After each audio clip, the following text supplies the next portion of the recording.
ಮಂಗಳೂರಿನಲ್ಲಿ ಬಿಜೆಪಿ ಕಾರ್ಯಕರ್ತ ಸಂತೋಷ್ ಹತ್ಯೆಯನ್ನು ಖಂಡಿಸಿ ಮತ್ತು ಕೂಡಲೇ ಎಲ್ಲ ಆರೋಪಿಗಳನ್ನು ಬಂಧಿಸಬೇಕೆಂದು ಆಗ್ರಹಿಸಿ ಮಂಗಳೂರಿನ ಜಿಲ್ಲಾಧಿಕಾರಿ ಕಚೇರಿ ಮುಂಭಾಗದಲ್ಲಿ ಬಿಜೆಪಿ ನೇತೃತ್ವದಲ್ಲಿ ಪ್ರತಿಭಟನೆ ನಡೆಯಿತು. ಪ್ರತಿಭಟನೆಯನ್ನು ಉದ್ದೇಶಿಸಿ ಮಾತನಾಡಿದ ಮಂಗಳೂರು ನಗರ ದಕ್ಷಿಣ ಅಧ್ಯಕ್ಷ ಡಿ ವೇದವ್ಯಾಸ್ ಕಾಮತ್, ರಾಜ್ಯದಲ್ಲಿ ಬಿಜೆಪಿ ಮತ್ತು ಆರ್ಎಸ್ಎಸ್ ಕಾರ್ಯಕರ್ತರ ಹತ್ಯೆ ತಡೆಯಿಲ್ಲದೆ ಮುಂದುವರಿದಿದೆ. ರಾಜ್ಯದಲ್ಲಿ ಹದಗೆಟ್ಟ ಕಾನೂನು ಸುವ್ಯವಸ್ಥೆಗೆ ಕೈಗನ್ನಡಿಯಾಗಿದೆ ಎಂದು ಆರೋಪಿಸಿದರು. ಸಂತೋಷ್ ಹತ್ಯೆ ಪ್ರಕರಣವನ್ನು ಎನ್ಐಎ ತನಿಖೆಗೆ ವಹಿಸಬೇಕು.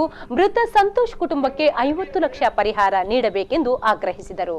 ಪ್ರತಿಭಟನೆಯಲ್ಲಿ ಬಿಜೆಪಿ ಮುಖಂಡರಾದ ಮೋನಪ್ಪ ಭಂಡಾರಿ, ಹರಿಕೃಷ್ಣ ಬಂಟ್ವಾಳ ಸೇರಿದಂತೆ ಮತ್ತಿತರರು ಪಾಲ್ಗೊಂಡಿದ್ದರು. ಕಳೆದ 4.25 ವರ್ಷದಲ್ಲಿ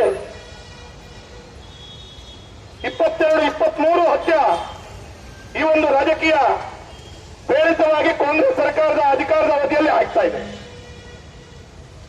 ಸಾರ್ವಜನಿಕರು ಕೂಡ ಇದನ್ನು ಗಮನಿಸ್ತಾ ಇದ್ದಾರೆ. ಆದ್ರೆ ಬಹಳ ದುಃಖ ಆಗ್ತದೆ ಏನು ಅಂತ ಹೇಳಿದ್ರೆ, ಭಾರತೀಯ ಜನತಾ ಪಾರ್ಟಿಯ ಕಾರ್ಯಕರ್ತ ಮತ್ತು ಸಂಘ ಪರಿವಾರದ ಕಾರ್ಯಕರ್ತರ ಹತ್ಯೆಯಾದಲ್ಲಿ